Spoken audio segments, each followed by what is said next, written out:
Hi, everybody. Matt Bernier, joined by Woodbine analyst Jeff Bratt, taking a look at the Saturday Woodbine play of the day. Happens to be a stakes race, race number 8, a mile and a 16th on the Tapeta surface. It is the La Lorgnette. This is a race for 3-year-old fillies. And Jeff, really, this kind of, you and I talked a little bit before we came on. There's 11 horses in here. There's probably a case to be made for almost the entire field.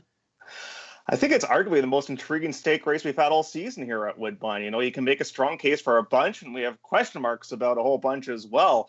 4 of them racing at Woodbine for the very first time. And if you toss in the number 9, that being Peach of a Gal, this horse racing on the synthetic here at Woodbine for the first time too. So we have some locally based horses that we know a little bit more about than some of the invaders, but man, some of those invaders are very interesting plays. And like you say, some of the locally based horses, we know that they've proven themselves over the main track, so that's not going to be any sort of concern to handicap as far as their ability to handle it. The ability of the number 7, Casca Nueces, to handle the main track for Todd Pletcher, that's a great unknown. That piece by itself is a question. But then you factor in that we haven't seen this horse in essentially a calendar year. It's going to be her first start in the United States. She was supposed to run in the Delaware Oaks, but then you see a giant month spacing in the workout tab, and that's why she didn't run there.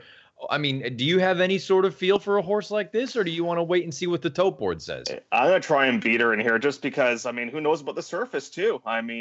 Sort of even trained on a synthetic surface before, it's obviously you have to have a ton of respect for Todd Pletcher, but as you said, this was not the original game plan going in with this one.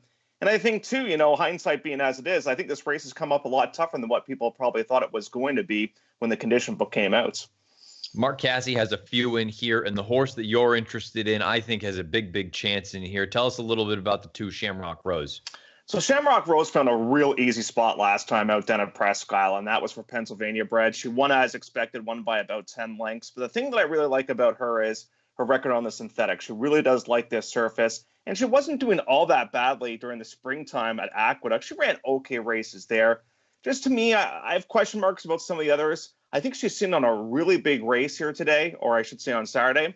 And Jerome Lhermitte's had a ton of success for this bar in the past. And the work tab looks like she's brought her A game coming up for this weekend as well. So at the price that she is, I think she's got a big shot to do some damage in this race.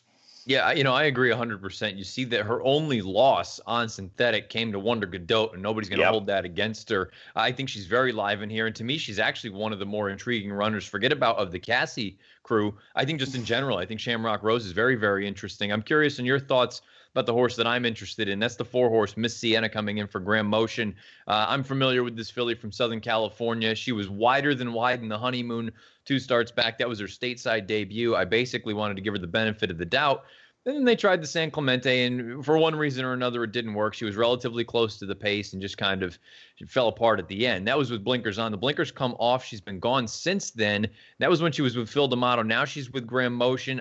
She has a victory in her only try on synthetic over in France, and I do wonder what kind of price you're going to get. I'm a little bit intrigued here with Miss Sienna. What are your thoughts? I'm intrigued, too, about the jockey selection, too, because usually when Graham Motion comes up, either A, he brings a rider, or B, it's Alan Garcia. But Garcia shows up with a Pletcher horse in here. Well, there's no doubt Jesse Campbell's a very accomplished rider. He just doesn't run a lot for this outfit. I think this is a very interesting entrant, has been working down at Fairhill on the synthetic, which is a big-time plus. And on paper, this is a huge drop down in class for this horse as well. So I think more than anything, that's going to help her out a little bit in here. The one thing that has kind of thrown me for a bit of a loop in here, she ran on July the 21st at Del Mar, didn't work again until August the 24th. So is she fully cranked for this race? That's my only concern. And I think you and I both, while we have differing opinions in here, I think we're both trying to get across to the folks listening and watching that this is a race. I don't think I would be content settling for a short price in here. And for pick 4 purposes, you've got a spread in here. As soon as I saw the past performance lines, I saw Miss Momentum's name, and I said, okay, that's going to be my pick.